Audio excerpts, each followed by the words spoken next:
अस्सलाम वालेकुम। कैडेट पाकिस्तान में खुश आमदीद।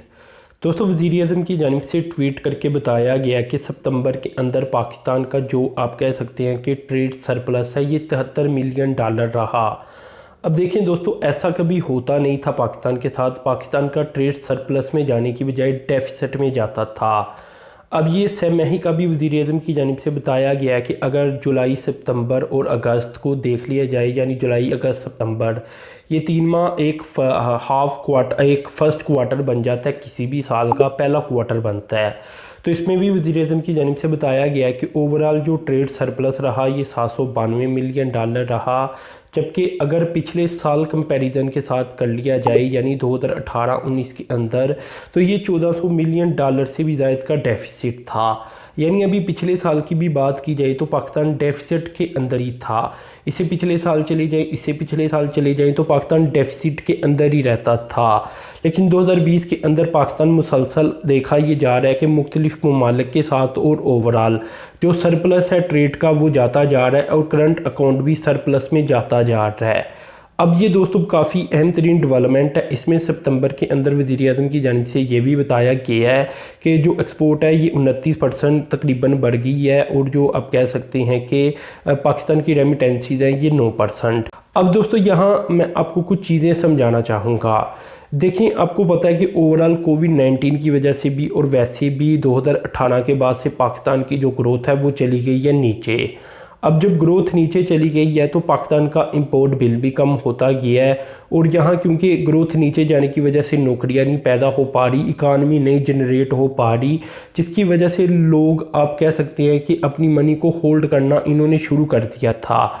इसके ऊपर पाकिस्तान के अंदर महंगाई भी आ गई। अब महंगाई की वजह से भी लोग तंग हो गए और लोगों ने पैसा कम खर्च करना शुरू कर दिया और ज़्यादा जमा करना शुरू कर दिया, जिसे दोस्तों एक तो जो इंपोर्ट बिल है इसके ऊपर असरात आने थे, और दूसरा जो ग्रोथ पाकिस्तान की ज़्यादा थी 5.8% तक, वो कम होकर आपको पता है कि बहुत ही कम रहेगी, 3% से भी नीचे आ गई। अब जब यहाँ ऐसा हुआ तो पाकिस्तान में जो इंडस्ट्रियल ग्रोथ है, जो लार्ज स्केल मैन्युफैक्चरिंग है, ये नेगेटिव के अंदर चले गए थे।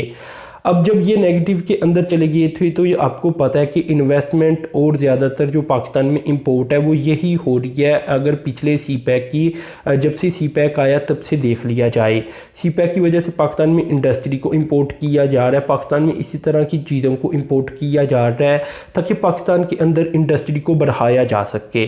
तो दोस्तों, एक तो ये है कि मैं आपको ये समझाने चाह रहा हूँ कि डेवलपमेंट तो काफ़ी बड़ी है कि पाकिस्तान सरप्लस में चला गया है, लेकिन रियलिटी इसकी यही है कि जब भी पाकिस्तान में इकानमी ग्रोथ पकड़ेगी और इकानमी ग्रो करना शुरू कर देगी, 4, 5, 6, 7% पर पहुंच जाएगी हमारी ग्रोथ, चाहे 4 पर हो चाहे 5 पर हो, जहां भी हो, तो हम ये देखेंगे कि दोबारा से जो इंपोर्ट बिल है वो जो पाकिस्तान का वो बढ़ जाएगा, और जो एक्सपोर्ट है वो पीछे रहती हुई नज़र आएगी। करंट अकाउंट हो गया और बाकी जितने भी अकाउंट होती हैं सबके सब दोबारा डेफिसिट के अंदर चले जाएंगे। अब ये नेगेटिव खबर आप ले रहे होंगे, ये नेगेटिव खबर नहीं, ये मालूमात मैं आपसे शेयर कर रहा हूँ कि ऐसा क्यों होगा। देखें दोस्तों, ऐसा इसलिए होगा क्योंकि पाकिस्तान के अंदर अभी जो आप कह सकते हैं ग्रोथ है वो होती है इंपोर्ट के ऊपर। जब भी इकानमी थोड़ी सी दुरुस्त होती है, या लोगों के पास पैसा आने लगता है, या महंगाई कम हो जाती है, नौकरियां पैदा होती हैं, ग्रोथ तेज़ होती है, तो लोग क्या करते हैं, इन्वेस्ट करना शुरू कर देती हैं, लोग ख़रीदारी करना शुरू कर देती हैं। तो ऐसे में फिर पाकिस्तान के अंदर तो आपको पता है कि कुछ बनता नहीं, तो क्या होता है कि बाहर से जो चीज़ें इंपोर्ट होती हैं वो ज़्यादा मकदार में होना शुरू हो जाती हैं, जिससे इंपोर्ट बिल बढ़ जाता है।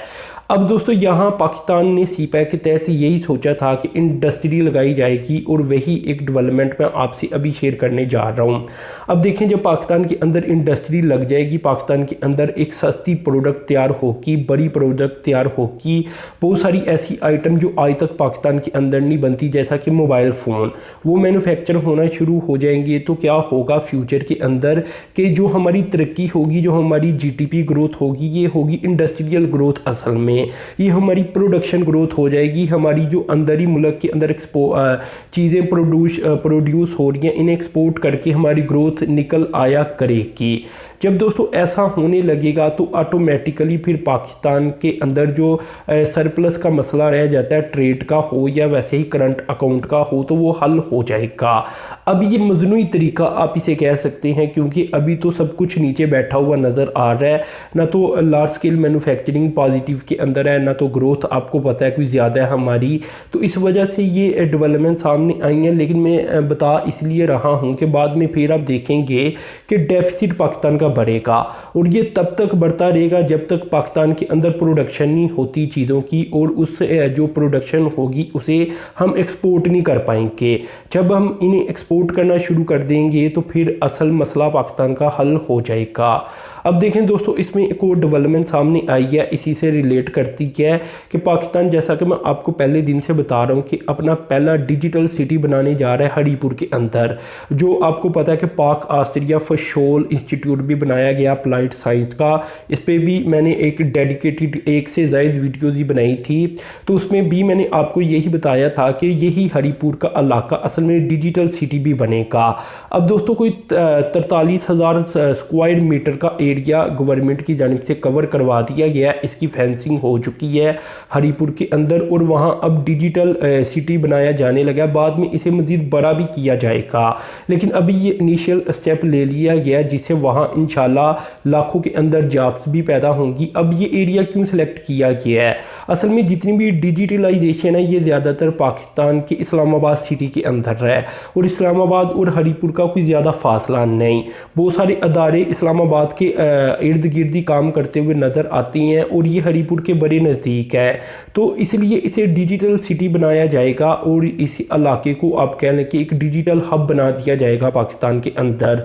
तो ये एक बहुत बड़ी डेवलपमेंट सामने आ रही है। यहाँ अब डिजिटलाइजेशन होने जा रही है, बड़ी बड़ी जो इंटरनेशनल कंपनीज हैं वो यहाँ इन्वेस्टमेंट करने का इरादा रखती हैं, जिसमें हायर ओप्पो वगैरह भी शामिल है, और इसके अलावा जो चाइनीज़ के बड़े बड़े ब्रांड हैं वो भी पाकिस्तान के अंदर यहाँ डिजिटल सिटी के अंदर इन्वेस्टमेंट करने का इरादा रखते हैं। तो दोस्तों ये है असल में वो तब्दीली, जब आ जाएगी तो पाकिस्तान के मसले हल हो जाएंगे।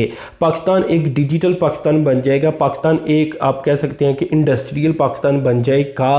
तो पाकिस्तान की जो इंपोर्ट एक्सपोर्ट के मसले हैं ये भी हल हो जाएंगे, जो डॉलर के मसले हैं, रिजर्व के मसले हैं, ये भी हल हो जाएंगे। तो ओवरऑल पाकिस्तान की जो पर कैपिटा इनकम है वो भी बढ़ जाएगी, ग्रोथ भी हमारी ओरिजिनल आना शुरू हो जाएगी। अब देखें दोस्तों, आप ये भी सोच रहे होंगे कि क्या फिर अभी जो हमारी ग्रोथ आती है ये क्या ओरिजिनल नहीं है? तो दोस्तों इधर मैं आपको ये कहना चाहूँगा कि ये ओरिजिनल है, ये एक ट्रांसमिशन पीरियड है जिसमें से हमें गुजरना पड़ेगा। यानी पहले पाकिस्तान की जो इंपोर्ट बिल है वो बढ़ता जाएगा, इसे हम रोक नहीं सकते, क्योंकि अगर मुल्क के अंदर इंडस्ट्री लगानी है तो सब कुछ बाहर से इंपोर्ट होगा। फर्ज करने एक मोबाइल फ़ोन मैन्युफैक्चर करना है तो हर चीज़ ही बाहर से आएगी, पाकिस्तान के अंदर तो कुछ नहीं बनता। तो जब तक ये चीज़ें बाहर से इंपोर्ट नहीं हो जाती, इंपोर्ट बिल बहुत बढ़ नहीं जाता, पाकिस्तान इसे कंट्रोल नहीं कर लेता इन हालात को, और इसमें से गुजर नहीं जाता। इसमें से जब पाकिस्तान गुजर जाएगा, जब पाकिस्तान के अंदर प्रोडक्शन शुरू हो जाएगी, तो फिर पाकिस्तान को कुछ भी इंपोर्ट करने की ज़रूरत नहीं पड़ेगी, फिर पाकिस्तान एक्सपोर्ट करेगा। तो ये एक ट्रांसमिशन पीरियड होगा जिसे गुजरना पड़ेगा। अगर आज पाकिस्तान गुजरेगा तो फ्यूचर हमारा सिक्योर हो जाएगा। अगर पाकिस्तान आज से 5 साल बाद गुजरेगा तो जाहिर सी बात है इतने ही टाइम बाद मज़ीद पाकिस्तान सिक्योर होना शुरू होगा। तो ये जो सी पैक के तहत हम गुजरे थे, इसमें एक धचका सा लगा 2018 के बाद, और हमारी ग्रोथ नीचे गिर गई। अगर हम गुजर जाते तो ये 2025 तक का अर्जा होना था, हमने ओवरऑल खुद को स्टेबल कर लेना था, हर लिहाज से स्टेबल कर लेना था अगर देखा जाए। तो खैर दोस्तों, ये डेवलपमेंट मैंने आपसे शेयर की, तो अपने चैनल को सब्सक्राइब कर देना है, साथ में जो बेल के आइकान पर क्लिक कर देना है। अब तक के लिए इतनी था। अल्लाह हाफिज़।